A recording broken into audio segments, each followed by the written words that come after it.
raadiyoonii Dirree Shaggar. raadiyoonii Dirree Shaggar. raadiyoonii Dirree Shaggar.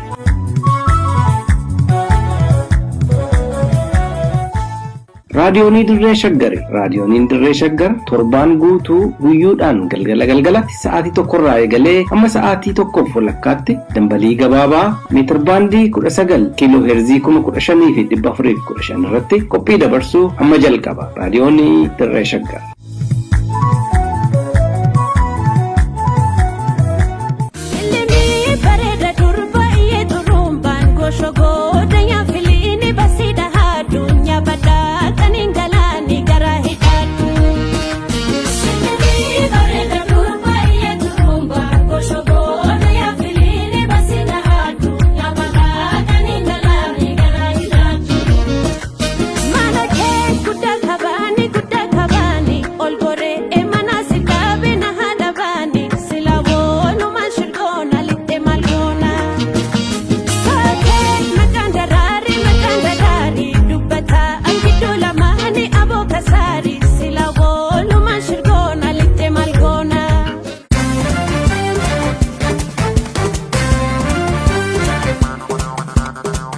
Cimisa miidiyaa.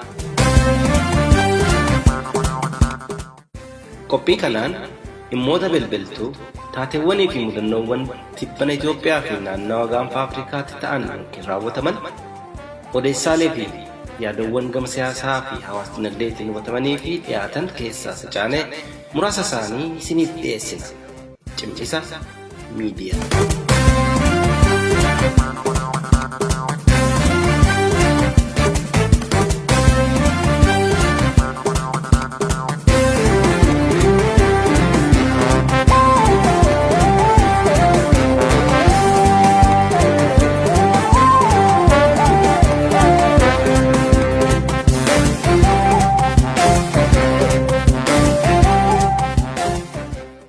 Maqaa humna jijjiiramaa jedhuun bu'aa qabsoo ilmaan Oromootiin bara 2018 aangootti kan ba'e ilmi Addawaayin guddifate Abiy Ahimad erga barcuma kiiloo 4 qabatee waxabajjii washan lakkaawamaniiru.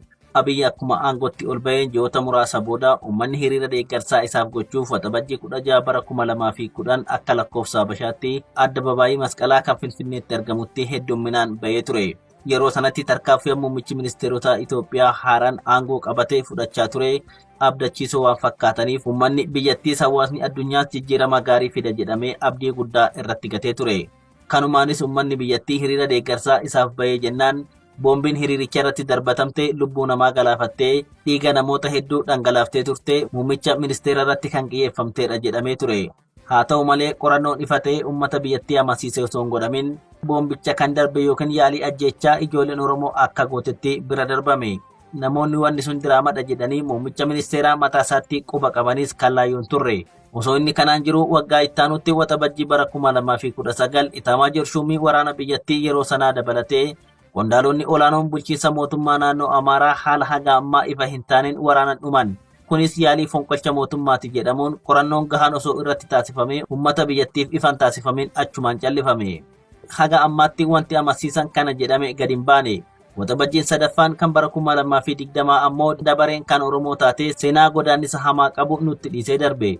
Opereeshiniin qindaa'aan Oromoo irratti gaggeeffamuun qaroo sabaa artistii Haacaaluu Hundeessaa nu harkaa nyaatte. Du'a artistii Haacaaluu Hundeessaa sababeeffachuun uummata dallanee daandiitti bahee fi namoota awwaalchaaf ba'an irratti tarkaanfiiwwan garaagaraa hamoon ilmaan Oromoo irratti waraana biyyattiin fudhataman. Hedduun ni ajjeefaman, kaan ni madaa'an. Namoota dhuunfaa dhageettii qaban miseensota paartilee siyaasaa Oromoo dabalatee kanneen kumaatamaan lakkaa'aman duguugamanii mana hidhaa biyyattiitti guuramuun ugguraman. Hayyuu siyaasaa Jawaar Mohaammed dabalatee hooggantoonni Oromoon qabu marti osoo alatti nafin hidhamanii himanii dharaa itti tarreeffamee himatamuun waggootaaf mana hidhaatti dararaa adda addaa keechummeechaa turan. Hayyuu dureen adda bilisummaa Oromoo Jaal Daawud Ibsaa mana jireenyaa isaaniitti ugguramuun waggaa tokko olii hidhaa dhaabbitirra turan. Namoota gaafa wareegama Haacaaluu hidhaman keessaa hedduun isaanii kan rashaanaman kuuwwan mana murtiitti kan hin dhiyaanne akkasumas kanneen manni murtii bilisaan gadhiisee qaamoleen tikaa fi poolisii biyyattii hidhan kan murteen dharaa itti muramee karchallee bu'anis lakkoofsi isaanii xiqqaan turre. Kanneen madaa'anii wal'aansa dhabuun siree irratti hafanis manni haala kaa'u. Impaayerri Itoophiyaa erga gaafa qaroo Oromoo Haacaaluu Hundeessaa nyaattee waggoota lamaan kanaaf guyyaa tokkoofillee nagaan bulteen beektu. guyyumaan dhiigaa fi imimmaan qulqullootaa dhangalaasaa abaarsa ilmaan Oromoo hammachaa qoqqobbii fi dhiibbawwan adda addaa sadarkaa addunyaarraa irra gaan fudhachuuf saaxilamteerti. Beelli, waraanni, dhukkubbiin, godaansii fi buqqaatiin lammiilee nagaa akka malee itti hammaateera. Ijji addunyaas isheerratti waan xiyyeeffate fakkaata. Waxabajjiin bara kanaas ajjeechawwan Oromiyaa kutaalee adda addaatti gaggeeffamanirraa bifa adda ta'een godina Wallagga Lixaa aanaa Gimbiitti lubbuu lammiilee nagaa dhibbootaan lakkaa'aman guyyaa tokkotti jumlaan galaafachuu danda'eera. Kabajamtoota dhaggeeffattoota keenya akkam jirtu? Kun torbanitti yeroo hundumaa dilbata galgala ajandaalee gurguddoo Oromoo fi Oromiyaa ilaallatan cuunfee cimmisee kan isiniif dhiyeechuu sagantaa cimmisa miidiyaati. Hanga xumuraatti yoo nu waliin turtan waan guduuffannee dhufne hundaa kan isin biraan geenyu ta'a. Baatii waxabajjii kana keessa ajjechaan hamaan Oromiyaa Lixaa Wallaggatti namoota nagaa irratti taasifameera. Ajjechaan jumlaa kunis kan raawwate lammiilee nagaa irratti ta'uu miidiyaalee biyya keessaa fi biyya alaa gurguddoo dabalatee namoonni dhuunfaa fi dhaabbileen mirga namoomaa idil addunyaa fi dhaabbileen siyaasaa hedduun ibsa baasuun balaaleffachaa turaniiru. Ajjechaa kana situu raawwate jechuun qaamni biyyan bulchaa ofiin jedhuu fi waraanni bilisummaa Oromoo quba walitti qabu irratti argamu. Waraanni bilisummaa Oromoo gochi hamaan kun qaamolee walabaan qorannoon haa gaggeeffamu yoo jedhu mootummaan bilxiginnaa garuu heeyyamamaa ta'uu diduu isaatiin qeeqni kallattii adda addaan irratti ka'uu irratti argama. Dabalatasaa booda itti deebina.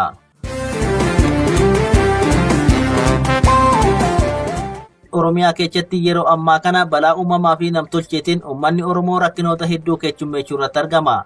Beelli, hongeen, dhukkubni addatti immoo rakkinni nageenyaa lubbuu lammiilee hedduu gaaga'uun yaaddoo hamaa uume osoo jiru mootummaan maqaan cunnuura jedhu mogga'eef bilxiginnaan Oromiyaa immoo osoo uummanni haala rakkisaa keessa jiru maallaqa miliyoona dhibbaan lakkaa'amu mootummoolee naannoo ofii ofiin of danda'anii bulfachaa jiraniif hiruu irratti argama. Mootummaan Oromiyaan bulchaa ofiin jechaa jiru kun xiyyeeffannoonsaa uummata Oromoo caalaa naannolee biroorra waan jiru fakkaata.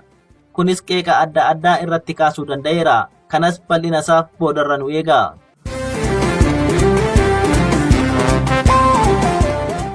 Ajandaaleen miidiyaaleen Oromoo torban kana irratti xiyyeeffachuun gabaasaa turan keessaa tokko immoo dhimma qondaaltota adda bilisummaa Oromooti. Qondaaltonni adda bilisummaa Oromoo waggoota lamaan kana mana hidhaa keessa turan hedduu isaanii murtii haqaa dhabuun shiraan humna mootummaa bilxiginnaatiin manneen hidhaa adda addaatti dararamuu irratti argamu. Manni murtii biyyattii kan aangoo mootummaa tiksuuf dhaabbate murtii haqaa yeroon kennuu dhabuun qondaaltota kanneen rakkisuu irratti argama.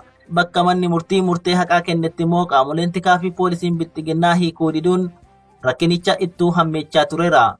Kan qondaaltota adda bilisummaa Oromoo fi gaazexeessitoota TV ONN irratti tibbana raawwates isuma kana. Kanas ajandaalee har'aaf qabanne keessaa tokko taasifanneerraa boodarra yoo nu eegdan bal'ina isaa kan dhageechan ta'a. Turtiin keessan nu waliin haa ta'uun affeerraa keenya.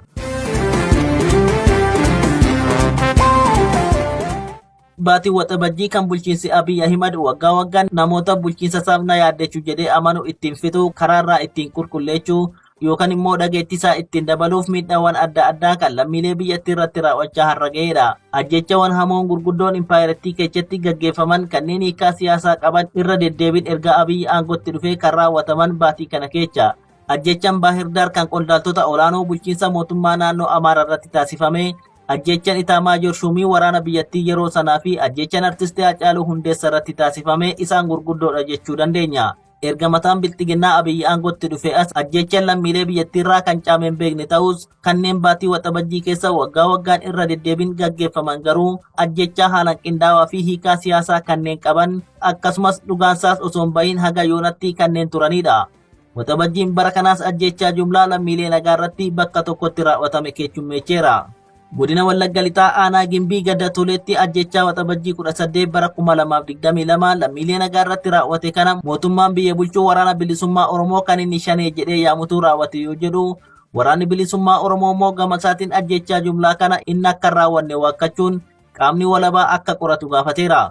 Bulchiinsi bilxiginnaa garuu gama isaatiin ajjechaa kan raawwate waraana bilisummaa Oromooti jechuu malee ragaan haga ammaatti dhiyeeffate hin argamne. Olola miidiyaalee fi dabballoota bilxiginnaan oofamuun alatti qaamni walabaa akka seenee qoratuuf haga ammaatti yaadas dhiyeechee hin beeku, fedhiis qabaatee hin beeku. Ajjechaa Toleetti raawwate kana qaamolee mirga namoomaa idil addunyaa adda addaa dabalatee dhaabbileen siyaasaa namoonni dhuunfaa dhageettii qaban kallattii adda addaa kan balaaleffatan yoo ta'u yakkicha qaamni walabaa qorannoo gahaa irratti gochuu qaba jechuunis yaada isaanii qoodaa turaniiru. Garuu bilxiginnaan waan eeyyamamu hin taane.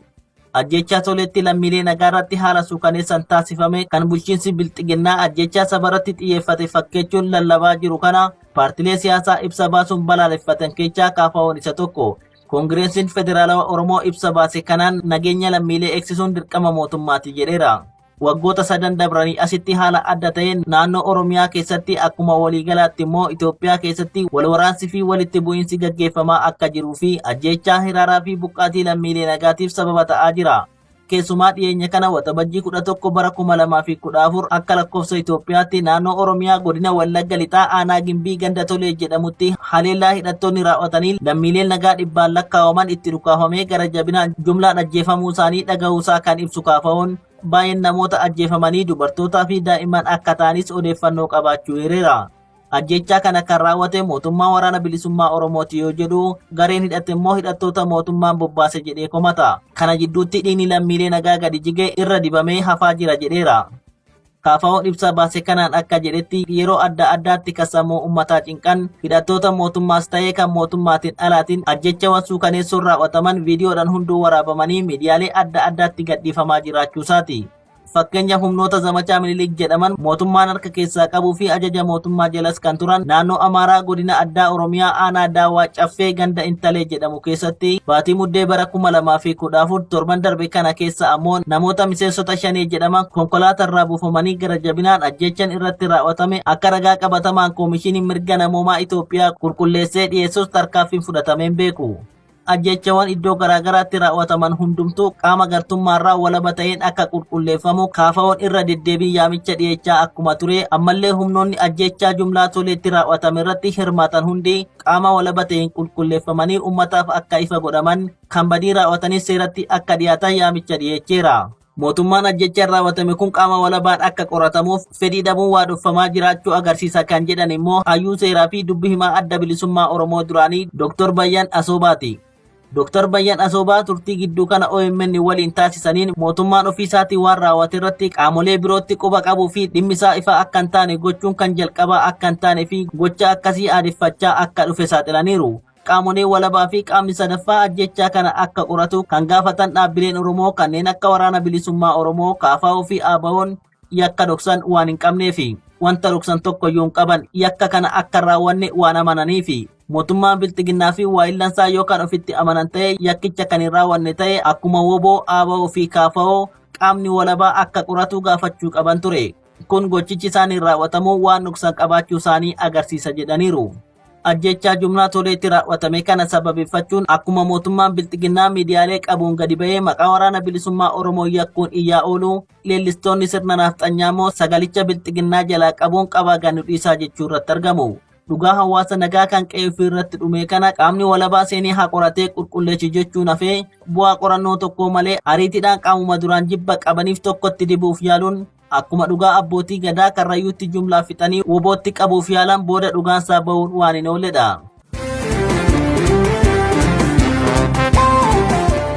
Ajandaalee ijoo dubbii miidiyaalee torban kanaa keessaa kan Shimallis Abdiisaa maallaqa uummanni biraa rakkachaa jiru walitti sassaabee naannolee biroorra facaasaa jirudha. Akkuma kana dura naannolee biroofis maallaqa miiliyoona hedduu raabsaa ture ammas naannoo dhiyeenya kana hundaa'e naannoo uummattoota dhiyaa Itoophiyaa jedhaniif birrii miiliyoona 100 fe'ee manatti kan geecheef torban kana keessa osoo uummanni Oromoo baddaa gammoojjii keessatti